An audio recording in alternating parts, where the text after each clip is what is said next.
Bismillahirrahmanirrahim. Assalamualaikum warahmatullahi wabarakatuh. Apa kabar teman-teman semua? Semoga sehat selalu dan dalam lindungan Allah Subhanahu wa taala. Baik. Di pekan ke-9 ini, di pekan ke-8 ini kita sama-sama akan mempelajari tentang pengertian dasar dari rukun Islam. Nah, apa itu? Nah, pengertian pertama ialah rukun Islam adalah pokok yang harus dilakukan oleh semua orang Islam sebagai pondasi yang wajib bagi orang-orang yang beriman. Nah, kemudian dasar dari rukun Islam ini itu terdapat pada hadis Nabi. Kita ulang dulu. Nah, rukun Islam itu kan ada 5, ya kan? Rukun Islam itu ada 5. Yang pertama itu adalah syahadat.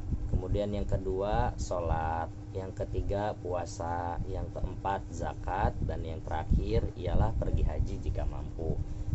Nah, seperti hadis yang sudah dikatakan oleh Nabi bahwasannya, nah nanti teman-teman bisa membaca di catatan yang sudah aku buat.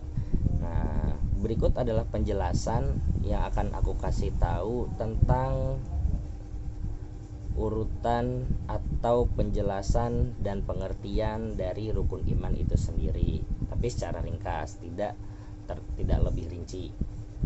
Yang pertama, rukun Islam yang pertama itu adalah mengucap 2 kalimat syahadat. 2 kalimat syahadat itu apa? Asyhadu alla ilaha illallah, 1. Kemudian yang kedua, wa asyhadu anna Muhammadar Rasulullah, yang artinya aku bersaksi bahwa tiada Tuhan selain Allah. Ketika teman-teman mengucapkan kata tersebut, berarti sudah tidak ada yang kalian imani melainkan Allah. Nah, artinya tidak boleh menduakan ataupun menyekutukan Allah. Wa asyhadu anna Muhammadar Rasulullah, dan bersaksi bahwasannya Nabi Muhammad adalah utusan Allah, nabi terakhir, dan tidak ada nabi setelah Nabi Muhammad, titik. Dah sampai situ. Kemudian, nah kalimat tersebut terdiri dari 2 kesaksian yang tadi. Apa itu? Nah, aku ulang kembali, yaitu bersyahadat bahwasannya Allah itu esa, dan yang kedua ialah bahwa Nabi Muhammad itu adalah nabi terakhir dan rasul terakhir, tidak ada nabi setelah Nabi Muhammad. Kemudian yang kedua adalah sholat. Sholat di sini itu adalah suatu hal yang sangat penting untuk kehidupan orang Islam ataupun orang yang beriman. Nah, orang Islam itu belum tentu beriman, ya teman-teman. Sedangkan orang yang beriman itu sudah pasti adalah orang Islam. Nah, dari sholat itu sendiri, semua itu adalah hal yang sangat mempengaruhi kehidupan setiap manusia. Ya, nanti kita akan jelaskan di pertemuan selanjutnya. Sholat itu terdiri dari 5 waktu. Yang pertama ini sholat wajib. Yang pertama itu sholat subuh 2 rakaat, sholat zuhur 4 rakaat, sholat asar 4 rakaat, sholat maghrib 3 rakaat, dan sholat isya 4 rakaat. Ya, seperti itu. Kemudian yang ketiga adalah berpuasa di bulan suci Ramadan. Bulan puasa ini adalah sesuatu rutinitas yang dikerjakan oleh umat Islam, yang dikerjakan di bulan suci Ramadan, 1 tahun 1 kali dalam 1 bulan. 1 bulan penuh dikerjakan. Nah, itu tujuannya untuk menambahkan atau menyaring kualitas keimanan dan ketakwaan seseorang, apakah dia mampu untuk menjalankan puasa tersebut. Nah, nanti di puasa itu ada larangan-larangan tertentu yang tidak boleh dikerjakan pada saat puasa. Kemudian ada larangan-larangan juga yang dapat mengurangi pahala puasa. Ada larangan-larangan juga apabila dikerjakan seorang yang sedang berpuasa, maka dia hanya mendapatkan lapar dan haus. Nah, nanti itu akan dijelaskan.